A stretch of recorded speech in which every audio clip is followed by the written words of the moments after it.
Bismillahirrahmanirrahim. Assalamualaikum warahmatullahi wabarakatuh. Innal hamdalillah nahmaduhu wa nasta'inuhu wa nastaghfiruh wa na'udzu billahi ta'ala min syururi anfusina wa min sayyiati a'malina. Innahu man yahdihillahu fala mudilla lahu wa man yudlil fala hadiya lahu. Asyhadu an la ilaha illallah wahdahu la syarika lah wa asyhadu anna Muhammadan abduhu wa rasuluh. Allahumma shalli ala Muhammad wa ala ali Muhammad kama shallaita ala Ibrahim wa ala ali Ibrahim wa barik ala Muhammad wa ala ali Muhammad kama barakta ala Ibrahim wa ala ali Ibrahim innaka Hamidum Majid. Ibu bapak jamaah yang dirahmati Allah Subhanahu wa taala, alhamdulillah puji syukur selalu kita panjatkan kepada Allah Subhanahu wa taala atas segala limpahan rahmat serta nikmatnya. Mudah-mudahan Allah Subhanahu wa taala sebagaimana mengumpulkan kita di tempat yang mulia ini, Allah juga mengumpulkan kita di tempat yang mulia di surganya nanti. Salawat dan salam semoga selalu terlimpahkan untuk Nabi kita Nabi Muhammad sallallahu alaihi wasallam. Ibu bapak yang dirahmati Allah Subhanahu wa taala, setelah kita menyelesaikan beberapa pembahasan tentang rukun keimanan sebagaimana yang ada di dalam buku himpunan putusan tarjih ini, maka sampai kita pada pembahasan yaitu khatimah atau penutup. Ya. Disebutkan di sini penutup. Ya. Hadhihi hiya usulul aqaidis shahihah. Ya. Inilah pokok-pokok akidah yang benar yang terdapat dalam Al-Quran dan hadis dan dikuatkan oleh pemberitaan-pemberitaan yang mutawatir. Maka barang siapa percaya akan semua itu dengan keyakinan yang teguh, masuklah ia dalam golongan mereka yang berpegang pada kebenaran dan tuntunan Nabi Sallallahu Alaihi Wasallam, serta lepas dari golongan ahli bid'ah dan kesesatan. Selanjutnya ya, kita mohon kepada Allah keyakinan yang kuat dan keteguhan menjalankan agamanya. Kita berdoa untuk kita seluruh umat Islam. Sesungguhnya Tuhanlah yang Maha Penyayang. Semoga Allah melimpahkan kemurahan kepada junjungan Nabi Muhammad sallallahu alaihi wasallam, penutup para nabi dan rasul, serta kepada keluarga dan sahabatnya. Ya. Jamaah yang dirahmati Allah Subhanahu wa taala, dikatakan di sini adalah inilah pokok-pokok akidah. Ya, inilah pokok-pokok akidah. Barang siapa yang percaya dengan sebenar-benarnya. Artinya apa para bapak ibu yang dirahmati Allah Subhanahu wa taala? Yang pertama, ini adalah pokok-pokok yang namanya ilmu akidah atau ilmu keimanan itu sebagian besar atau bahkan seluruh ulama kita membagi menjadi dua. Ya. Ada ilmu yang atau keimanan yang sifatnya zahir, yang sifatnya itu adalah umum. Ada yang sifatnya itu khafi atau terperinci. Ya. Kedua-duanya ini, yang pertama, zahir itu adalah sesuatu yang sudah diketahui oleh orang tanpa harus belajar secara detail. Artinya orang begitu dia masuk Islam, begitu orang yang mengislamkan itu menjelaskan bahwasanya Setelah Anda bersyahadat, maka Anda akan punya kewajiban yang pertama adalah apa? Sholat, kemudian punya kewajiban zakat, kemudian punya kewajiban puasa, kemudian punya kewajiban haji. Maka ini adalah namanya ilmu atau akidah yang zahir. Hal-hal yang zahir yang wajib dikerjakan oleh seorang muslim. Atau ketika kita mengajarkan anak-anak kita yang masih usia dini, bahwasanya ketahuilah rukun iman itu ada 6. Iman kepada Allah, iman kepada malaikat, iman kepada kitab, iman kepada Rasul, hari akhir, dan qadha dan qadar. Maka anak usia SD pun akan tahu ini. Nah, ini namanya adalah ilmu atau iman atau akidah yang zahir, yang orang pasti mengetahuinya. Adapun yang kedua adalah yang terperinci, yang khafi, yang tidak semua orang itu mudah mengetahui, harus menggunakan waktu, menggunakan pemikiran yang detail. Maka disebutkan bahwasanya inilah pokok-pokok akidah. Nah, jamaah yang dirahmati Allah Subhanahu wa taala, ketika disebut dengan pokok-pokok akidah ini, maka ini menunjukkan bahwasanya kita sebagai orang mukmin, muslim, lebih-lebih mengaku sebagai warga Muhammadiyah, maka tidak boleh tidak mengimani ke-6 ini. Harus betul-betul diimani secara yakin, tidak boleh asal-asalan. Maka orang kalau tidak beriman kepada Allah, maka hukumnya adalah kafir. Beriman kepada Allah tapi tidak beriman kepada malaikat, nggak ada gunanya. Iman kepada malaikat, ya Allah, kepada malaikat, tapi tidak beriman kepada kitab, maka juga tidak ada gunanya, nggak ada manfaatnya. Maka para ulama kita mengatakan, Bapak Ibu yang dirahmati Allah Subhanahu wa taala, bagian termasuk daripada keimanan kepada kitab adalah iman kepada hadis Nabi Muhammad SAW. Mengapa? Karena para ulama kita mengatakan fungsi daripada hadis itu adalah menjelaskan apa-apa yang ada di dalam Al-Quran atau menerangkan sesuatu yang masih sifatnya umum. Ini daripada fungsi hadis. Maka jamaah yang dirahmati Allah Subhanahu wa taala, apabila ada orang mengatakan apabila ada hadis yang bertentangan dengan Al-Quran, maka berarti yang dipakai adalah Al-Qurannya. Nah, ini menunjukkan bahwasanya dia itu tidak paham. Tidak akan pernah ada hadis sahih yang bertentangan dengan Al-Quran. Maka jamaah yang dirahmati Allah Subhanahu wa taala, di akhir tahun 98 itu mulai marak yang namanya paham ingkarus sunnah, ya. Orang-orang yang tidak mau mempercayai hadis atau sunnah-sunnah Nabi Muhammad SAW. Maka saat itu juga di Mesir itu ada tokohnya, Mungkarus Sunnah namanya. Maka saat itu juga para ulama memfatwakan hukumnya adalah kafir. Maka kalau ada orang yang tidak mempercayai hadis, tidak menggunakan hadis Nabi Muhammad SAW dengan alasan tidak cocok dengan Al-Quran, maka inilah merupakan pemahaman yang tidak tepat, bahkan salah, bahkan bisa menuju atau menyebabkan pelakunya kepada kekafiran.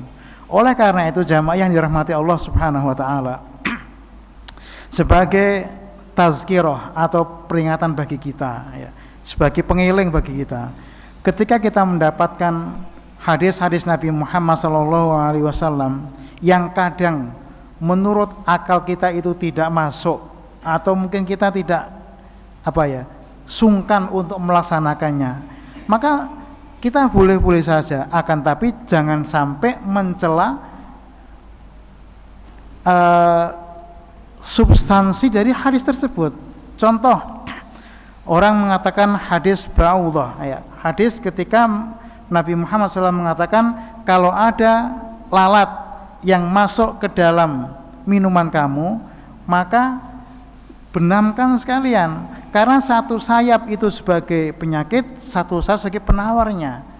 Nah, ketika akal kita tidak masuk, atau mungkin perasaan kita, wah rak mungkin itu, wah gila atau gimana, ya silakan saja, akan tetapi jangan sampai kita mencela ini hadis sudah nggak berlaku seperti itu.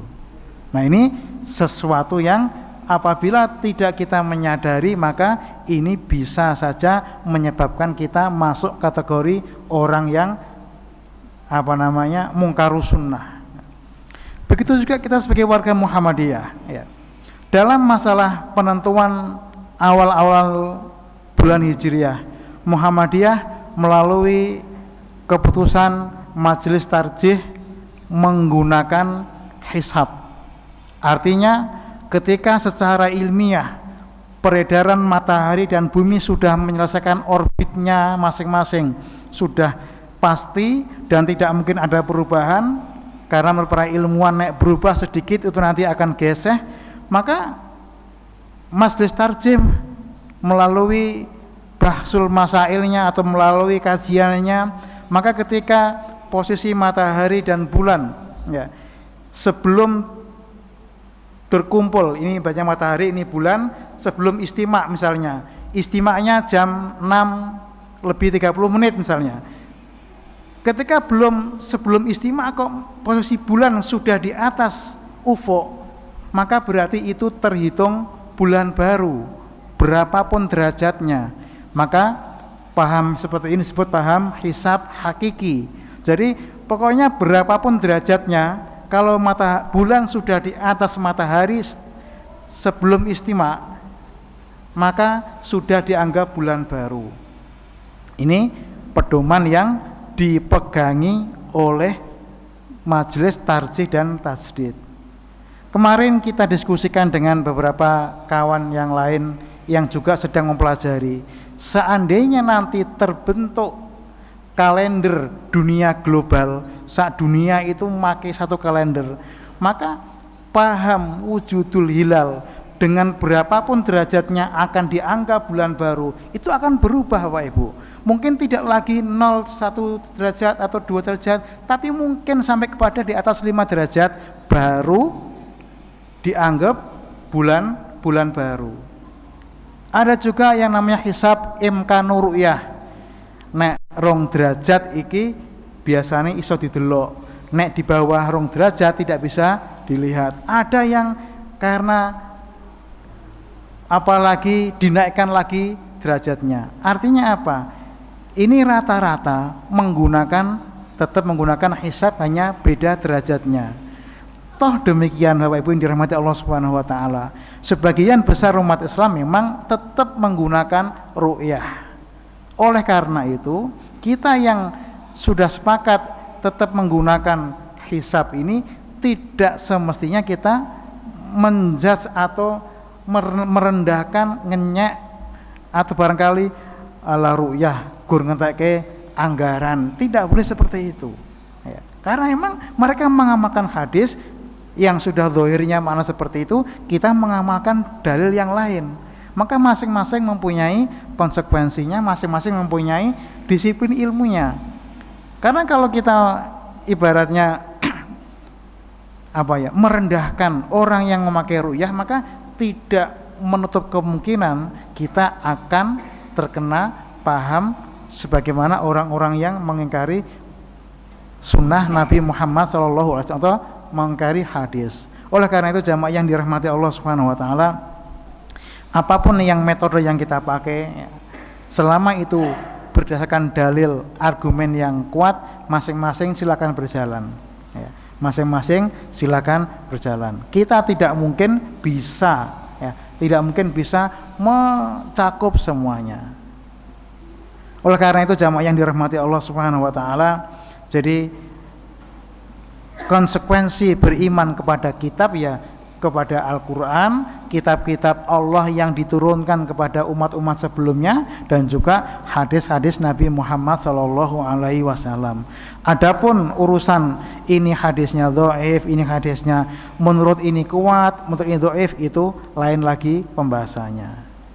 Kemudian jamaah yang dirahmati Allah Subhanahu wa taala, kemudian para ulama mengatakan, barang siapa yang percaya kepada Allah, percaya kepada malaikat, percaya kepada kitab, kemudian kok tidak percaya kepada Rasul, maka berarti ini juga tidak ada manfaatnya.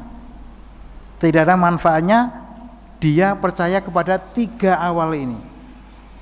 Apakah Pak, rukun iman kan ada 6, ini wis percaya 3, sing 3 iki je setengah-setengah. Apakah dalam iman ada setengah-setengah? Tidak ada.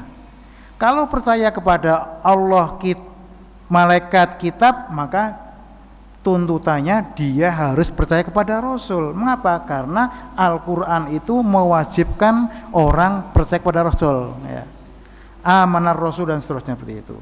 Oleh karena itu jamaah yang dirahmati Allah Subhanahu wa taala, ketika Nabi Muhammad diutus oleh Allah Subhanahu wa taala, orang-orang Yahudi, orang-orang Nasrani itu yang masih orisinil, ya, masih orisinil, masih ada Taurat yang asli, Injil yang asli, mereka ngerti ciri-cirinya ini adalah utusan dari Allah Subhanahu wa taala, nabi akhir zaman. Tapi gara-gara ternyata yang diutus itu bukan dari siapa Pak? Suku dan golongannya, maka mereka hasad, dengki, dan akhirnya mereka menjadi tidak beriman. Ini para ulama mengambil kesimpulan Bapak Ibu, perbuatan atau sifat hasad, dengki, iri itu menyebabkan atau membuat kita tidak beriman kepada Allah Subhanahu wa taala. Ya.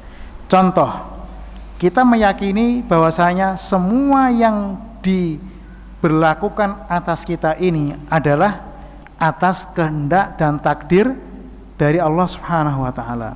Ketika Mas Fafa misalnya, Mas Nukman, ya, mendapatkan kenikmatan misalnya, istri yang baik atau uang yang banyak, itu kan berarti ketentuan Allah Subhanahu wa taala. Ketika saya iri atau dengki, maka sifat iri dan dengki ini menjerumuskan saya kepada tidak percaya kepada siapa?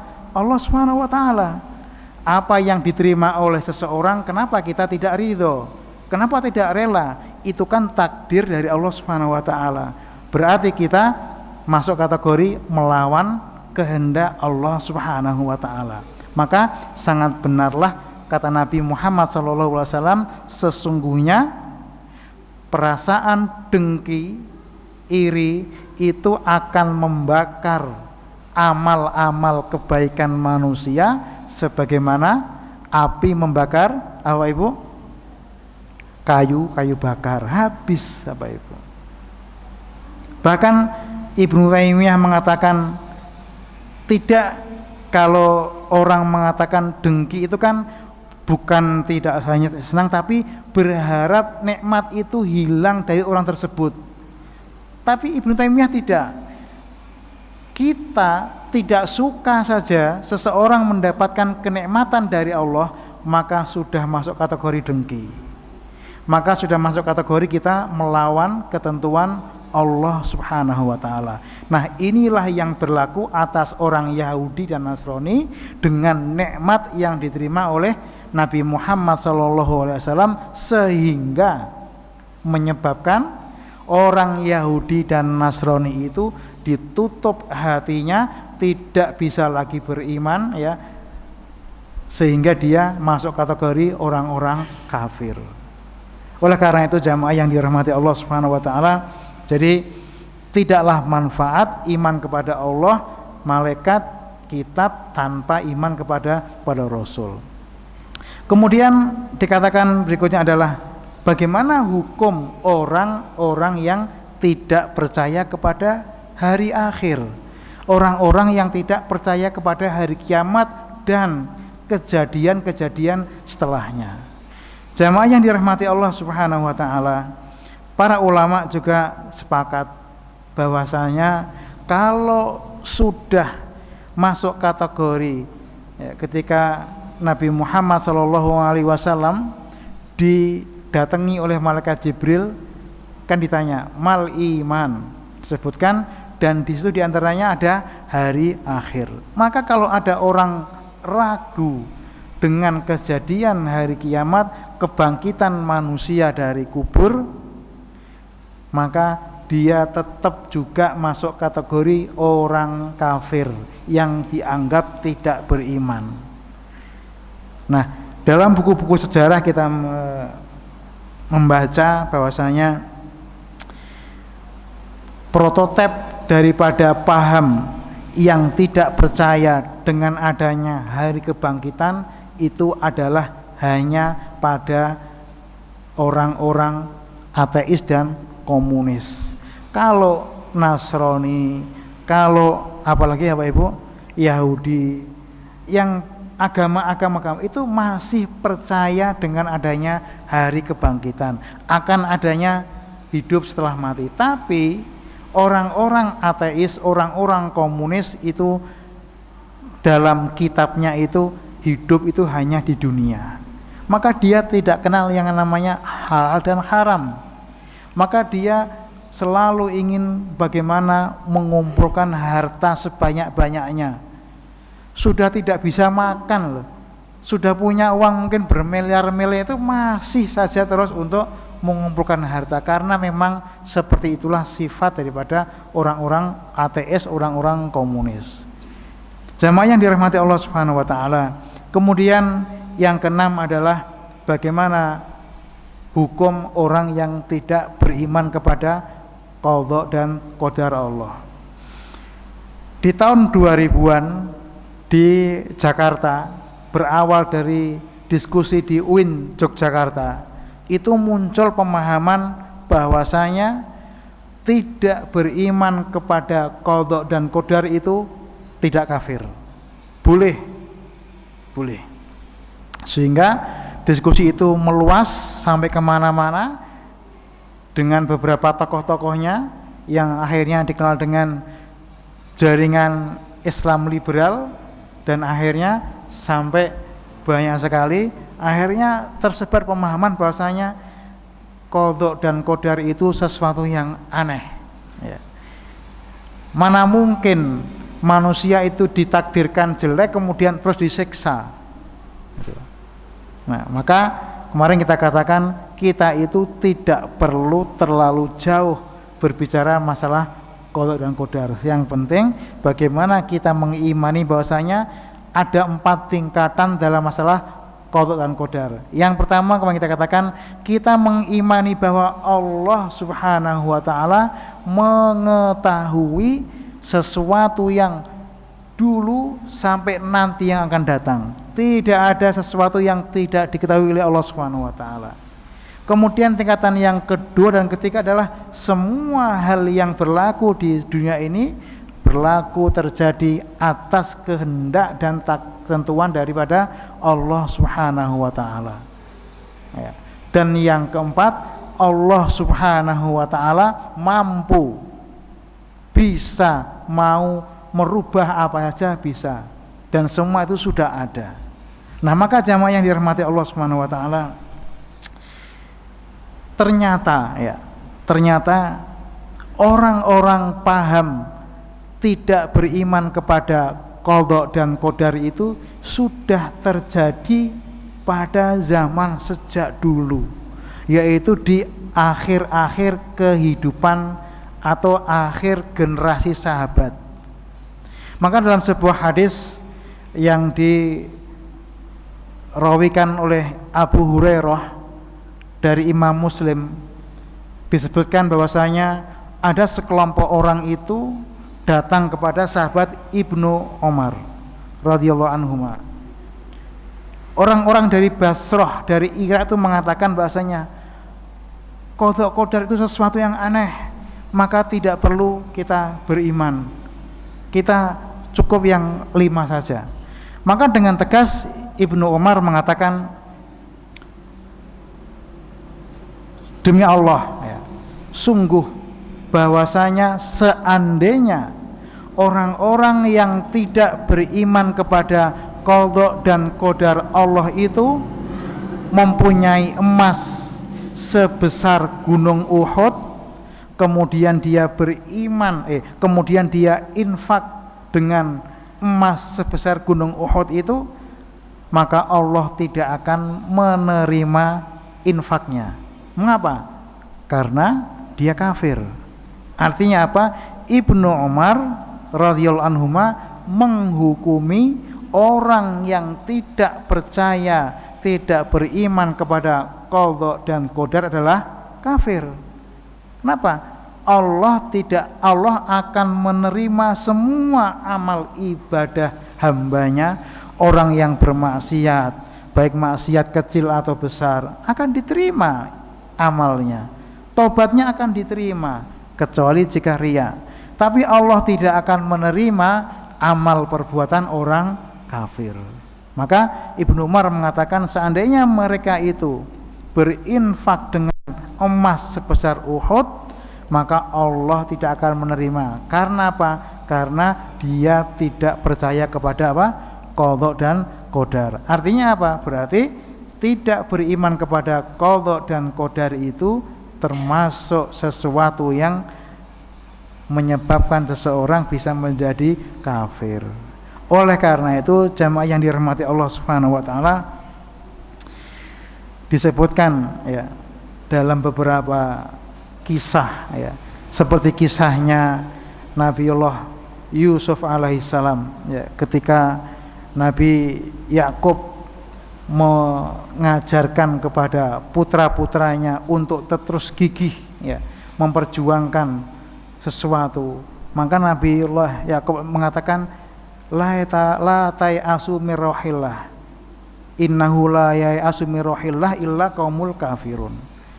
Maka yang menjadi tugas bagi kita semua para jamaah yang dirahmati Allah Subhanahu wa taala adalah kita wajib percaya bahwasanya semua yang terjadi pada kita ini adalah atas kehendak dan takdir Allah Subhanahu wa taala. Apabila itu baik, kita bersyukur. Apabila itu kurang baik menurut kita, kita bersabar. Dua-duanya adalah baik. Seperti orang ketika mendapatkan musibah. Orang ketika mendapatkan musibah, misalnya uangnya hilang atau penyakit, kan ada dua kemungkinan, Pak. Kemungkinan yang pertama adalah Allah ingin menaikkan derajatnya. Dia sabar, kemudian dinaikkan derajatnya. Dinaikkan derajatnya ini baik betul, Pak? Baik. Atau kemungkinan yang kedua, Allah memberikan balasan kepada dia atas dosa-dosanya, sehingga dosanya itu hilang berguguran. Kalau orang itu sakit, dia sabar, maka menjadi kafarat. Dosanya hilang, diampuni, tidak sampai terbawa di akhirat. Niki baik betul, Pak? Baik. Jadi kalau jamaah yang dirahmati Allah Subhanahu wa taala, kalau ada orang sakit ya, ada orang sakit nemen, maka kita tidak boleh mengata-ngatai, kayak ganjaran gen dirasake. Tidak boleh seperti itu. Mungkin dia bersabar, hatinya ridho dengan apa yang Allah tentukan padanya, dia tidak mengeluh, dia tobat. Oh, mungkin ini karena dosaku yang kemarin, ya enggak apa-apa, tak terima. Itu baik bagi dia. Tapi kita yang tidak melihatnya, tidak ngerti jeroan hatinya, kita mengatakan sesuatu yang tidak tepat, maka ini justru akan membuat kita menjadi celaka. Maka disebutkan dalam sebuah hadis bahwasanya tidaklah seseorang itu akan mendapatkan musibah ya, kecuali setiap musibah itu akan menggugurkan segala dosanya sampai dia ketemu kepada Allah dalam keadaan bersih dari semua dosa. Oleh karena itu jamaah yang dirahmati Allah Subhanahu wa taala, iri dengki itu tadi menyebabkan kita menjadi orang yang kafir. Sebagaimana iri dengkinya Yahudi dan Nasrani ya kepada Nabi Muhammad SAW. Ibnu Taimiyah sekali mengatakan untuk orang disebut dengki itu tidak sampai berharap nikmat yang diterima orang itu hilang. Cukup kita tidak suka saja. Kita tidak suka Pak Cahyono itu sehat terus, kita nggak suka, wong kok waras wae, muga-muga. Nah, itu namanya juga kategori dengki yang bisa menyebabkan kita berbahaya. Akan tapi tidak boleh iri kecuali dalam dua hal. Orang diberi harta tapi hartanya dipakai untuk kebaikan. Yang kedua, orang diberi kesehatan, kelapangan, waktunya dipakai untuk beramal baik, untuk berbuat kebaikan. Maka jamaah yang dirahmati Allah Subhanahu wa taala, jadi apabila kita membaca himpunan putusan tarjih sebagaimana yang sudah kita baca di depan tentang bab iman ini, kita mendapati hanya global-global saja. Ini menunjukkan bahwasanya penyusun HPT ini tahu bahwasanya ini masalah pokok. Adapun masalah-masalah detail terperinci tidak semua orang harus tahu, tidak semua orang harus paham. Dan saya yakin penyusun buku HPT ini beliau tahu hal-hal detail dalam masalah-masalah akidah, tapi kenapa tidak dituangkan? Karena berharap orang tidak bingung membaca ini. Maka jamaah yang dirahmati Allah Subhanahu wa taala, ya. Meskipun di HPT ini masalah akidah dan juga nanti masalah yang lain sifatnya hanya global, bukan berarti kita mencukupkan diri hanya wis yang penting iman ambek Allah, malaikat, ngerti itu wajib, cukup, tidak. Tentu tidak demikian, ya. Kita perlu menambah ilmu, menambah pengetahuan sesuai dengan kemampuan akal pikiran kita, sesuai dengan waktu kita, sesuai dengan zaman di mana kita hidup. Sebagaimana seorang hakim disebutkan dalam sebuah hadis, ya, idza istadal hakim fa asaba falahu ajroni. Jika seorang hakim, seorang qadhi itu beristihad kemudian dia betul, maka dia mendapatkan 2 pahala. Fa idza istahada fa akhta'a falahu ajrun wahid. Tapi kalau dia beristihad kok salah, maka dia mendapatkan pahala cuma 1. Begitu juga kita, Bapak Ibu. Meskipun kita sudah beranggapan wis ketoke belajar kabeh sinau wakih, tetap kita harus menyadari masih ada ilmu yang tidak mungkin kita gapai. Maka sangatlah tidak tepat, ya, kalau orang belajar menghadiri dari majelis ilmu ke sana ke sini, guru itu guru ini, kemudian hasilnya hanya untuk mencela, untuk menjelek-jelekan orang lain, maka ini berarti ilmunya tidak bermanfaat, ya. Ilmunya atau untuk merendahkan, alah neng kono ngajine mau ngono-ngono tok. Nah, seandainya kita meluangkan waktu sebanyak apapun, kita tidak akan mungkin bisa menguasai semuanya, ya. Kita nggak akan bisa menguasai semuanya. Hakim zaman dulu, Bapak Ibu, seseorang disebut diberikan jabatan hakim atau qadhi itu dipilih orang yang paling pinter. Toh demikian Nabi mengatakan jika dia beristihad, artinya apa? Berusaha mengetahui hukumnya. Tapi ada kemungkinan salah. Begitu juga kita. Kita perlu memperbanyak ilmu, lebih-lebih di zaman sekarang. Kemarin kita katakan, Bapak Ibu, bahwasanya yang namanya kemungkaran itu tidak hanya orang mengerjakan kemaksiatan, tapi orang meninggalkan yang wajib itu juga kemungkaran. Nah, hal-hal yang demikian ini maka tidak akan mungkin disadari kecuali orang-orang yang mempunyai pengetahuan ilmu agama secara banyak. Maka jamaah yang dirahmati Allah Subhanahu wa taala, sekali lagi kita katakan meskipun ya, tidak wajib untuk mengetahui hal-hal yang detail dalam masalah akidah keimanan, akan tetapi di antara kita harus ada yang mengetahui hal-hal yang detail dalam masalah akidah, masalah keimanan, sehingga jika ada syubhat, ada paham-paham yang ingin merusak, maka ada yang mendeteksi secara dini ya, ada yang ketika ada gejala-gejala yang tidak baik, ada yang mendeteksi. Coba kalau semuanya itu ngertinya secara global saja, kan kalau ada gejala-gejala, oh ini kayaknya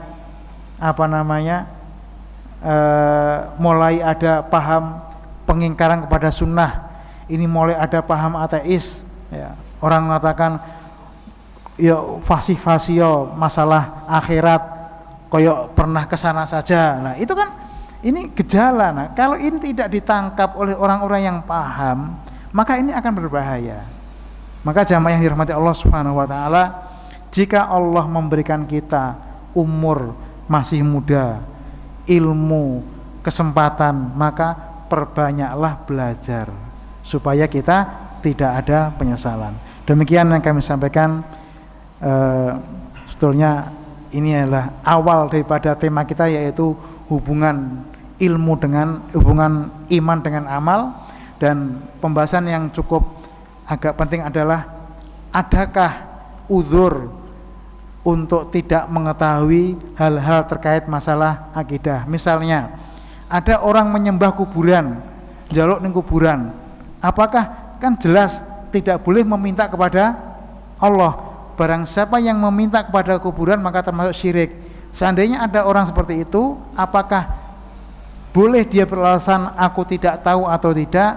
Atau mungkin orang sujud kepada patung, dia orang Islam, dia alasannya saya tidak tahu toh. Nah, maka hal-hal seperti itu nanti insya Allah akan sedikit kita singgung supaya tidak ada lagi keraguan pada kita untuk selalu memperbanyak pengetahuan dalam masalah agama. Kita akhiri dengan alhamdulillah rabbil alamin. Assalamualaikum warahmatullahi wabarakatuh.